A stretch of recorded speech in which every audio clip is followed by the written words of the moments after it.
Juan 4. Ang mga Pariseo nakabalita nga si Jesus nakakabig og nakabunyag og mas daghan pang mga tinun-an kay ni Juan.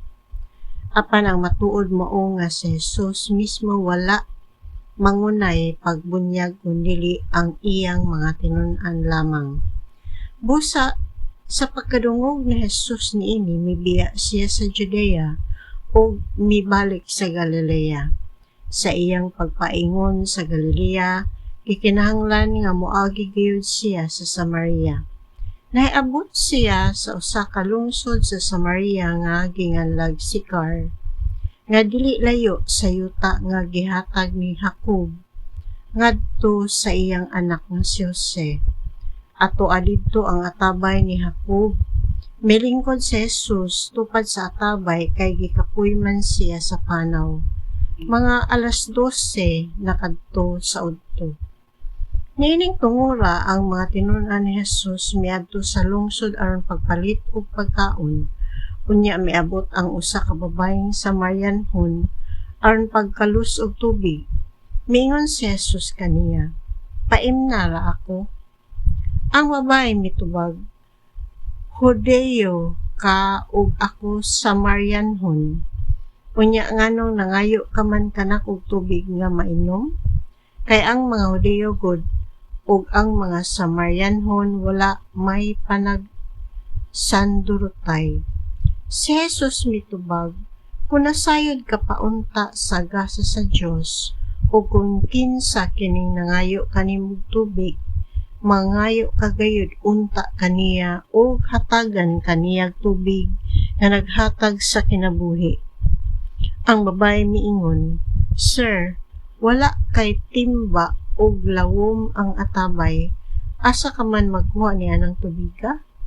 Ni kining atabaya hinatag sa among katigulangan nga si Jacob og siya ug ang iyang mga anak, ingon man ang iyang mga kahayupan, miinom gikan niini.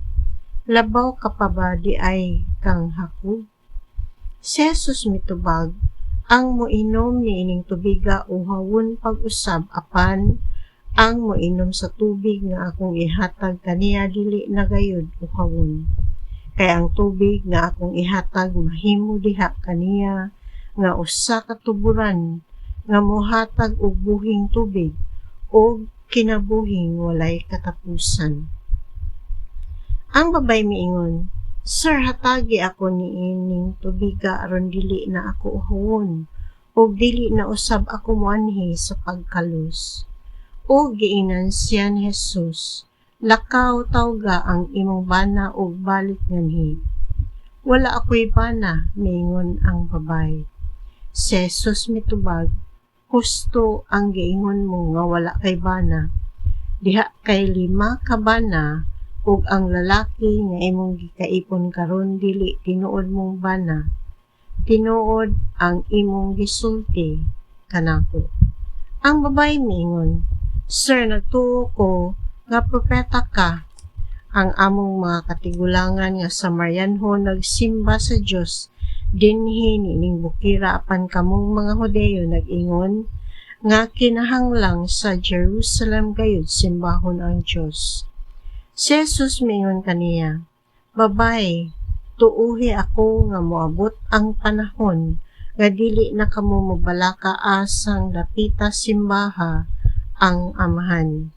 Dinhi ba diining bukira o sa Jerusalem? Kamong mga Samarianhon wala makaila sa inyong gisimba apan kaming mga Hudeo nakaila sa among gisimba kay ang kaluwasan nagikan man sa mga Hudeo. Apan hapit na moabot ang panahon ug karon ania na nga ang matuod nga magsimba sa Amahan diha sa espiritu ug sa kamatuoran. Mao kini ang magsisimba nga gusto sa Amahan nga maoy magsimba kaniya. Ang Dios espiritu ug katong magsimba kaniya kinahanglang magsimba diha sa espiritu ug sa kamatuoran. Mingon kaniyang babae, nasayod ako nga muanhi ang Mesiyas, nga ginganlag Kristo. Inig-abot niya, iya kitang sultihan sa tanan. Si Jesus mitubag, ako nga nakigsulti kanimo mao siya. Niadtong higayuna nahibalik ang mga tinunan ni Jesus, ug natingala sila pag-ayo sa pagkakita nila nga nakigsulti siya sa usa ka babaye. Apan walay usa kanila nga nakapangutana sa babae kung unsay iyang gusto. Unang utana kang Jesus nganong nakigsulti siya sa babaye. Unya gibiyaan sa babae ang iyang bana ug mibalik siya sa lungsod ug giingnan niya ang mga tawo. Dali kamo ug tan-awan ninyo ang tawo nga misulti kanako sa tanan nga akong nabuhat. Siya na bakaha ang Mesiyas? Busa na miya sila sa lungsod ug nangadto kang Jesus. Niadtong higayuna ang matinun-an, miagda kang Jesus, Rabbi, kauna. Apan siya mitubag, may pagkaon ako nga wala ninyo, hisayre. Busa ang matinun-an nagpangutan-anay, may nagdala baka kaniyag pagkaon? Si Jesus miingon kanila, ang akong pagkaon mao ang pagtuman sa kabubuton sa nagpadala kanako ug sa paghuman sa buluhaton nga iyang gipabuhat kanako. Dili ba nag-ingon man kamo nga upat pa kabulan una moabot ang ting-ani? Apan tan-awan ninyo ang kaumahan. Hinog na ang mga bunga o gusto ng anihon. Ang nag-ani makadawat og suhol og hipuso niya ang mga abot alang sa kinabuhing walay katapusan aron mga lipay ang nagpugas ug ang nag-ani. Kay husto ang giingon, lain ang magpugas ug lain ang mag-ani. Gipadala ko kamo aron mangani sa wala ninyo hagoi. Ang uban maoy naghago o kamo ang nabulahan sa ilang hinaguan. Daghan sa mga Samarianhon miadtong lungsura nanoo kang Jesus kay ang babae miingon man.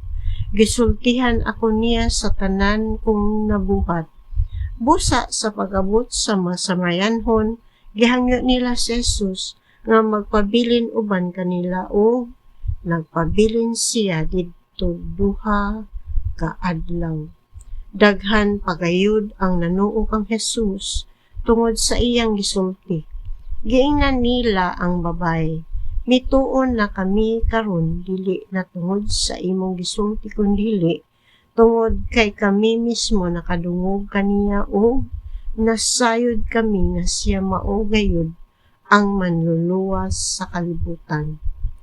Tapos sa duha ka adlaw miadto si Jesus sa Galilea, kay siya mismo nag-ingon, ang propeta dili tinahod sa iyang kaugalingong lungsod. Sa pag-abot niya sa Galilea, gidawat siya sa mga Galileanhon, kay sila miadto man sa Jerusalem sa kasaulugan sa pagsaylo ug nakakita sa tanan nga iyang gibuhat didto. Busa mibalik si Jesus sa kana sa Galilea diin ang tubig iyang gihimong bino.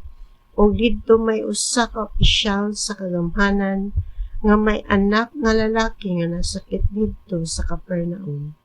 Sa pagkadungog niya nga si Jesus miabot sa Galilea gikan sa Judea, miadto siya kang Jesus ug mihangyo kaniya nga moadto siya sa Capernaum aron ayuhon ang iyang anak nga himalatyon.